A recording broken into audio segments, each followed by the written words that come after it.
Aristotle or something. I can see that on a book. There it is. That's for There sure. it is. All right, That's man. a good book cover. I like that for a book cover.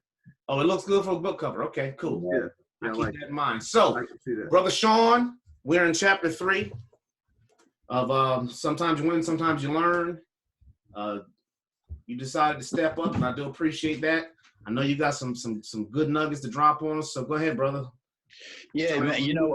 I like the idea of getting out of my comfort zone and doing something and just taking action, doing something. So I didn't step up this week because I had already read the chapter, or I think I'm more prepared, or I may do a better job. I think I may do a worse job this week. I'm hoping, trying to figure out how I can get you guys to talk some this week, and you guys carry me through. But one thing I noticed about this book, and about a lot of other things, that I'm reading right now, I think it's very easy for us to find ourselves in the pages, and I think it's necessary. I think that anybody can pick up a really good book by a guy named John Maxwell, and check it off your list. I read that book. You know what I mean? But a few people can say I read it, I applied it, and my life has changed. And so that's what I'm hoping this group can turn into. Just a bit of a conversation. That changes our lives. You know what I mean? So this week's topic, it was chapter 3. It was titled Reality, and we can stop there. We can literally stop there, because the book is really about people making mistakes and bouncing back. And sometimes what prolongs that process, because it's going to be a process, you got to be forgiving with yourself. It's going to be that we don't face reality sooner. And if we can be honest with ourselves and each other, I think we can all say, I found myself in a tough situation at one point or another, and things didn't feel right. My gut was telling me one thing, or they didn't look right, or mama told me so and so and so, and I didn't listen. You know what I mean? I wanted to paint this out to be something other than what it really was, and I prolonged my heartache. And that's not what God wants for us. I truly believe that He's got guardrails in place to help us avoid those types of scenarios, live in reality and move forward. And I think this coronavirus thing, is exposing a lot of that. Like, if you don't have this kind of foundation, you know what I'm saying? Where you go to reality, you ask yourself some real truthful questions. You know what I mean? To get some real answers, you're going to make some mistakes. And so I think that this chapter is really, really relevant, number one, because every day we look at the news, every day we wake up, things have changed. They've changed for the worse. Yeah. They've changed for the worse. It's just what it is. The future is so uncertain right now. We don't know how long this is going to take and how bad it's going to get. And if we bounce back in 3 weeks, we already know damage control is critical for a lot of people. And a lot of folks, they're either going to jump off the bridge, or they're going to use all of this as a reason to move forward and climb higher, be a survivor.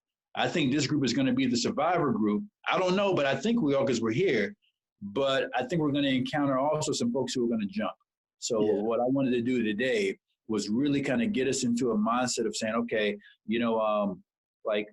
how do we get there? Because the same thing in them is in us. We're no different. We're blessed to have the life we have and the perspectives we have, and to be here today. But we're no different. We got grace, but along the way, how have people fallen, and maybe where are some of our vulnerabilities? So if somebody else wants to chime in, maybe talk about what they read, talk about how they feel about what I just said, we can go from there. Good stuff. Good stuff. Hey, so I kind of put the little the accountability boy out there when I said, hey man, tough week, haven't had a chance to read, so I jumped on it this morning. I'm not the fastest reader, but a little nugget that I took away from something that Eric Thomas, he's a virtual mentor of mine, what he said was, his focus is not reading a book, is reading a reading a page or reading a paragraph. In other words, and like you said when you began this, it's not about checking off a box and saying you read something.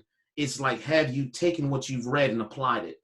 So, I slowed everything down. I want to learn. I want to consume information for application. I don't want to just, because that's where the transformation happens in your life. But man, to my shock, man, when I started reading this, this chapter, the story he tells in the beginning, I mean, it took me to it was almost like watching a movie. But I mean, it's somebody's life. This lady went through. I believe it was a Holocaust experience. And, just to see all that she went through And on the other end, her husband was telling her, you're trying to suppress the reality of your life, not knowing that what you survived provides hope and strength and even example for others that may experience something, God forbid, the same. But I mean, like you said, the coronavirus thing is exposing things, and we aren't even at the pinnacle of what this thing could possibly be. So, I took that story, and I mean, it really spoke to me. I didn't do a whole lot of underlining during the story, but when I got to page 39, I underlined the second portion of what John Maxwell was saying. The bottom paragraph, the reality of such an overwhelming situation causes some to crumble, others to adapt and learn what they must to survive. I think we're built to adapt and overcome to survive. I just think so many people get in their heads and they get busy-minded. Mm-hmm. And Shaun was talking about this yesterday, about just taking some time to just sit down and just relax and just kind of sink down into yourself and to not forget, like, you aren't your mind, you're not your brain, you're not your heart, you're none of this stuff. Like, you are a spirit, you're you. So you got to sink down into yourself, and that way you can live in reality and be able to adapt and overcome and evolve. Because I think we're built for that. It's just we kind of get used to this new age of living, and we get in our heads and we think, oh, I can't do this, I can't do that. I'm just gonna, heard about some little girl, 19-year-old, committing suicide because she can't take it. It's like, it ain't even got rough yet. You got to get out your head. If you sitting around thinking, you're in trouble. Right. Yeah, definitely. I agree. I like this chapter because I think it shows us the two responses. Rodney, I think you were going to say something else though. Were you done? No, go ahead, bro. I mean, I'll jump in later. Go ahead, brother. I forgot your name, man, but you got your daughter's phone, Hope Miller's iPhone. Yeah, go ahead, man. Hold on. Let me try to change the name. I'm sorry. One, I just got off work. Jumped in the shower. So I'm trying to eat something warm because I eat snacks. I drive all night. So I'm trying to eat something warm to put in my gut right now. Nah, you straight. So please forgive me if you see me sticking a spoon in my mouth. Man, do you. I get it. So, but I wanted to piggyback on what Kenneth said. I agree with what you said. And I think we have to be very careful. In the Bible, it talks about the ears, what you hear, what you see, what you allow to come in. It'll affect how you perceive things. The music. Like, there was one day, my daughter was listening to this one guy, and he wasn't necessarily glorifying depression. He was talking about his experience with depression and some other issues that he was going through. And we have to be careful what we watch. We have to be careful what we listen to, because it will affect you. I mean, you are what you eat. If McDonald's all day long, every day, you should expect to look like a Big Mac. Yeah, I got something to go off of exactly what you're saying there, Chris, because there was a guy I worked with, and he found out that he had, his whole body was eat up with cancer. And he was 70 years old. He smoked, never had a problem in his life. He, pulled his shoulder, went to the doctor, found out his whole body was ate with cancer. 2 weeks later, he dies in his sleep. So had they told him that, had that entered his head, and he accepted that, would he went home and died. And the same thing happened to this, to the last place I was working over at Tire Cord. Woman worked over there. She had some health issues. Wasn't the best in health, but told her she had cancer. A month later, she dies. And you got to be careful what you're letting go in your ears and what you're actually accepting. Oh, I got cancer. This is a reality. I guess I'm just going to die. It's like you don't realize, like, you're going to die if you accept that. You can fight that. You can overcome it, but you also have to understand that I've got to overcome this. I'm better than this. If I got a sore throat, if I feel sick, I'm constantly telling myself I feel better. I feel fine, that my throat's feeling better. I don't care if it does or not. I'm constantly like fighting this stuff with, affirmations or even in the mind. Like, I'm not accepting anything beyond great health, great prosperity, great life. But even if situations are rough, like Rodney was saying, what this girl went through, it's like we take for granted. We're complaining because, our internet's not working. It's like don't have Wi-Fi. First world problem. we got it rough. Yeah. I mean, really, it kind of puts you in perspective listening to that story. Oh, absolutely, man. And one thing I want to point out too, because you're exactly right. The thing I got from this, and I'm getting from this whole thing is really perspective. Like you said, cancer is going to come. Life's just going to happen. I was listening to a song yesterday, and Ken, you might not know this song, but I know Rodney and Chris probably do. Mary, Mary, thank you. And the first verse is it talks about all types of diseases are commonplace. And it goes on. And it, like, literally the first verse is about today. Yeah. It is about the economy going down, people losing their job. It is literally about today. You know what I mean? I get into all this because, like, literally today wasn't the first today. We've seen the economy down, and we've seen the swine flu. We've seen Ebola. We've seen the flu 100 years ago. Yeah. The thing is, like, what's going to be your response? Is your response going to be, I'm going to die in my sleep and just give up the ghost? You know what I mean? Or is it going to be to arise? You know what I mean? And that's what I love about this chapter, because he doesn't give us that ultimatum. He kind of puts all the buttons out there in front of us. You know what I mean? And then he allows us to push our own button and then decide what we're going to do next.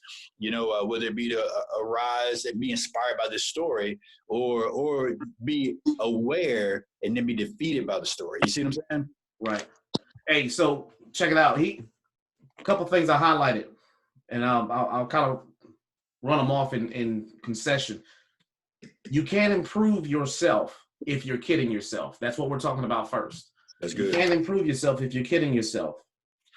Then he says on page 43, even if we are willing to concede, the title of that part 2 is Life is Difficult for Everyone.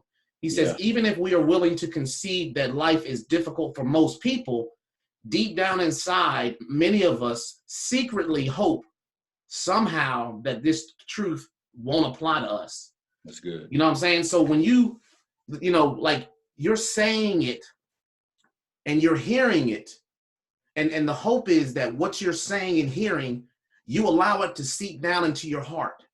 Because, see, when it gets to your heart, and I'm not talking about the organ that pumps blood, I'm talking about, like, the inward recess of your mind, where you make decisions, where you actually, who you are. When you let it sink down into there, now you're willing to move with it.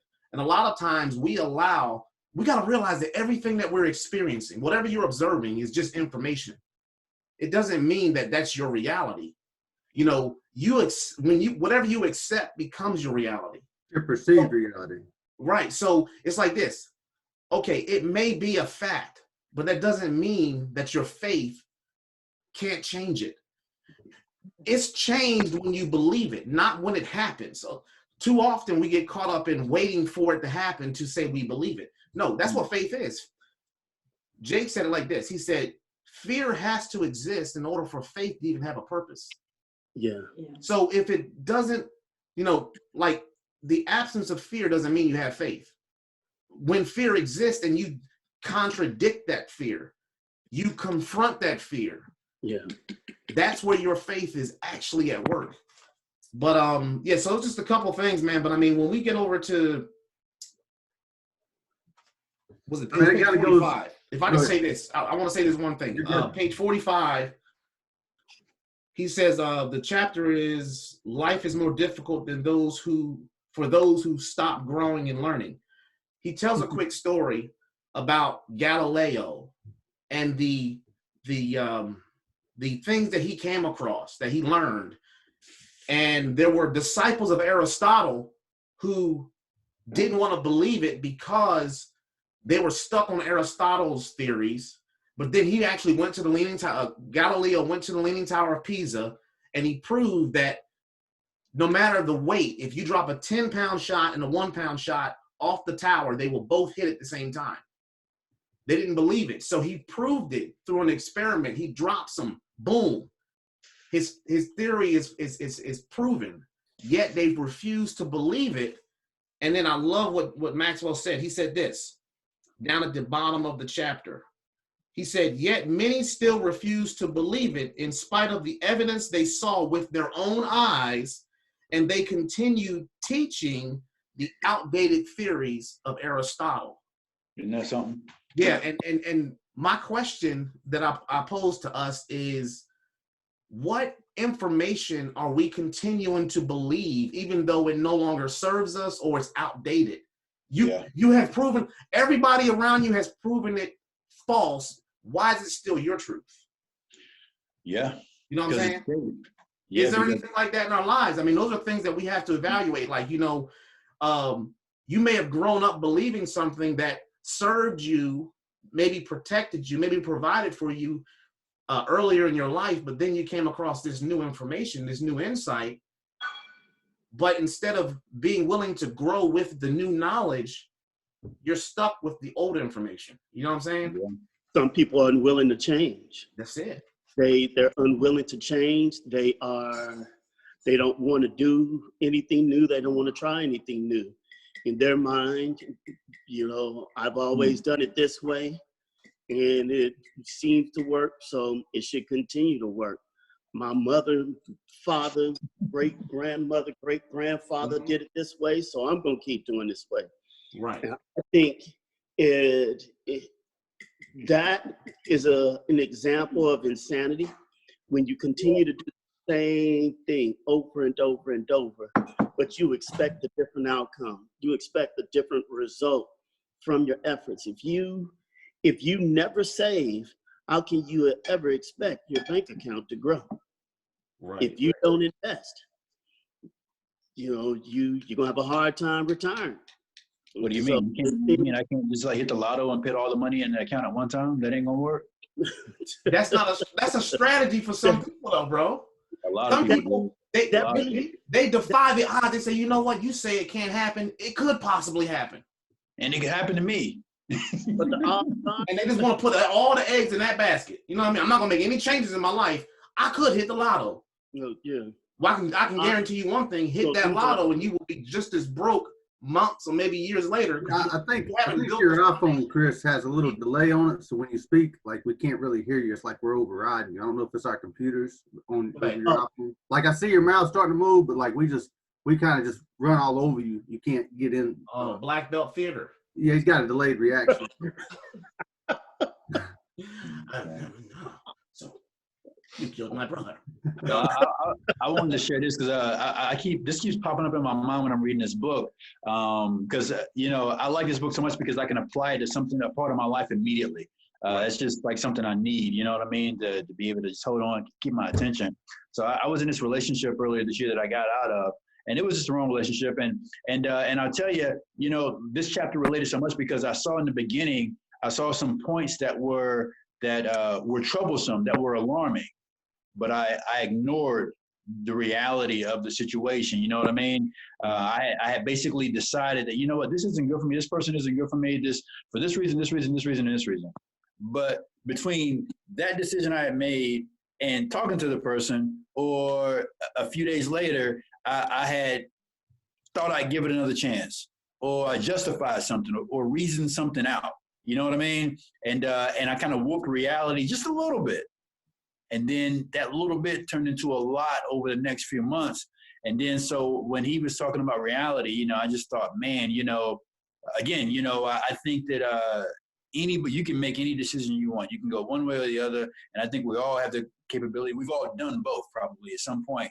I just saw that in this scenario here, and maybe I'll do it right in another area, but I'll get it totally wrong in another. But when I got it totally wrong, it was a big wake-up call for me to say, you know what, if I'm this far off base here, you know what I mean? Number one, who am I to judge anybody else? But number two, what else is wrong and where is this coming from? You know what I mean? That's smart. That's wise, brother. Like, you know, but just the ability to step back and evaluate, you know, I think there's such a level of wisdom in doing that. Like, and he talks about that in this chapter. Like you had said it. I thought, you know, maybe you had read that part of it where he said we don't make adjustments fast enough. Oh yeah, because he says that a lot. So yeah, absolutely. Right. So, you know, when you don't make adjustments fast enough, and then on top of that, like page 46, this spoke to me. He and his wife went on a tour to Stockholm, Sweden, you know, the home of Nobel, where we get the Nobel Peace Prize. Well, he went to that museum, and he said the tourist, the tour guide said, you know, very few people win the Nobel Prize and then afterwards do anything significant. And, you know, to his disbelief, Maxwell researched it and found out it was true. But here was the thought that I had about that. You know, when we set a goal and you achieve that goal and then you don't do anything after that, was it, you know what I mean? Like I think it's almost like a sabotage. Like, you know. But yeah, because how can you top that? Like, man, I got the Nobel Prize. What else can I do? Right, you know, and you know, I hear people say, like, you know, I want to make it to the NFL. Okay, you make it, but then you never win the championship because your whole goal was to make it. Right. You know, so you limit yourself by setting something that ends.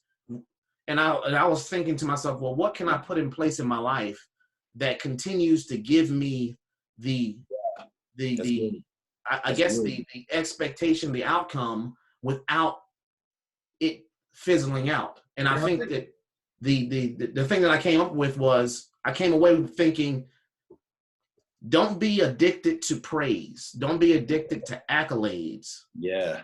But let your driving force be married to the process and even the progress you're making. Because if that's the case, process and progress never ends. Yeah. But you still get rewards out of it. You still get a benefit from it. But if you put a goal in mind that, you know, I want to own this, then what's gonna be the next thing? Like Ken was saying, how do you top that? Find another mountain. If you climb one mountain, find another mountain. Well, a lot of people don't really want it. Like your example with football. A lot of people think they want to be the next Ray Lewis. They want to be, you know, Peyton Manning, whoever, right? Mm-hmm. In reality, they don't. But it's like they work, they get to the NFL, and they get there, they're like, oh, it's just getting started. Like, wow, like I thought I had to work to get here. Like I'm just arrived. Mm-hmm. And they realize I don't want this. And that's why, like you said, it's not even the fact that they don't set another goal after that as much as it is they realize, like, it's just too much work. Like, I'm not willing to put the work in. Go ahead, Chris. I think in every interview that I've went in, they'll ask you, or I've been asked the question, what's your 5-year goals and what are your 10-year goals? So you should have some goals that are near, but you should also set some goals that are far. Uh-huh. And once you reach those goals, you have to have enough forward thinking, and you have to exist in reality to realize that what I did in the past won't carry me into the future. You have to have you got to have the willingness and the desire to set new goals. Yeah. One thing I was going to say that stood out, it's just so funny. The story you just read, Rodney, I like that because I'm reading another book called Boundaries by a guy named Cloud and Townsend. So either way, long story short, one thing they said in the book was that, you know, you want to be a healthy, whole individual. The whole thing is creating boundaries for relationships. That way you don't get stomped on, you know what I mean? And that way you don't neglect really important things in your life, like people. And so the thing said, you know, you want to create this life that's full of fulfilling activities. You know what I mean? And that's the one step to wholeness. And I love that because, like, when that's your goal, you don't arrive. Case in point. So me and Ken, we bought guns this week. We didn't really plan it out that way. I think we were kind of feeling the urgency of the climate of the times. So we decided to be kind of ready. He bought a gun. I bought a gun within a days of each other. And so we went to the range last night. We're going today and we're going tomorrow. But the whole lesson in that was Ken bought a gun years ago. He bought another gun similar to the one he bought this week. And he never shot it. Never shot the gun. It's like, yeah, you know, but it goes to what you're talking about, because I already knew when I buy this gun, I have to apply this decision to my life. I got to shoot it. Right. I got to shoot it. We also talked about, like, you need to be excited about it, because like Chris was saying, I think if say you're excited today about that 10-year goal, but then in 3 or 4 years, it doesn't excite you. Like, you need to be realistic and say, I need to like scratch this off the list or figure out something that's going to get me back excited about it. Because I told Jay that when I got that AR the last time, there was a couple little things on it, like the front sight and just different things that was a little out of, I didn't like it, so to speak. Right. And I didn't get excited about it. And this is the same gun, but just the little things different on this, like I'm excited about it. You know, I got me a reflex sight, and it doesn't have that clunky front sight that's hooked to the gas chamber that you can't really do anything with and stuff. Hey, let me throw this out real quick. I'm gonna let you finish, Shaun. We got about 1 minute and 45 seconds. So Mine says 3 minutes. Like officially kind of ended, but go ahead. With a few closing thoughts. You were gonna say something, Shaun? Oh yeah, absolutely. You know, and I think I just said it actually. You know, I like one-word takeaways. Keep it real simple. You know, I'm a Marine too. You know, I can be complex and analytical, but let's just keep it real simple. You know, this was about making sure we don't get stuck this week, right? You know, we're going to see other people, you know, kind of be stuck, you know, and they won't even realize it. They'll be the last to know. I think if we could maybe challenge ourselves to reach out to somebody who, you know, they may look fine on the outside, you know, look good, smell good, talk good, you know, appear to have a certain level of status. But if their disposition is off, you know, I would challenge you guys all to come from a disposition of strength and just enter their life through text message or email or drop by with a dozen Krispy Kreme donuts, whatever it takes. Open them up and then maybe let them be vulnerable, or maybe you be vulnerable, and then take that step, because I think that'll be the seed we need to sow now for this community. I think we've got that kind of power. I think that'll be what changes things for a lot of people. Amen? Yeah. Going off of that right there real quick, like I said, you know, they may look like a certain way, they may look this way or that way. Like I was talking to Jay last night, I said that when I was dressed up wearing my nice clothes, I got a closet full of nice, expensive hundreds of dollars of clothes. When I was dressed up, nice shoes, nice clothes, I was making a fraction of the money I'm making now. I look like trash a lot of times. I'm in boots. I'm in, you know, just whatever. I just throw something on, don't care. Making more money than I've ever made in my life. And I have more stuff, more peace, more financial success. And a lot of times we're quick to look at somebody and say, man, they're doing good because they're driving a BMW and they're in a suit. Right. So, but, you know, don't ever overlook that. Think that person's like, they still need, you know, an ear or, you know, a good encouraging word, most often more than we do. Man, that's awesome. That's awesome. So with that said, guys, let me go ahead and wrap this up. We got about like 10, 15 seconds. So awesome call. Thank you guys for sharing, joining, learned a whole lot. We're going to get on that next call, chapter 4. Ken, you want to hit us off with that one? Yeah, man, sure. Got you, bro. All right, man. So look, y'all be blessed. Let's stay connected. We got like a minute. Let's take that advice, bro. We're going to go ahead and try to find somebody to get in their life and you know, start making that difference. Give Chris some final thoughts there. You know, you got it. It's going to end, but go. Hey, go with it. Like I was saying last week, I said, reach one, teach one. If we could reach out and, you know, touch somebody, just show them the love of God. We're all believers in Christ. Show them the love of God. You know, that was a great commission. We got to carry out that commission. I mean, it could be like what what Jay said. Take some donuts to somebody. You know, go and take some Chester's chicken. No, it's the truck driver. He know it helps, man. It's the little things. Yeah. It's the little things that really make a difference in people's lives. Yeah. You know, just compliment, man. Like your shirt, like your shoes, but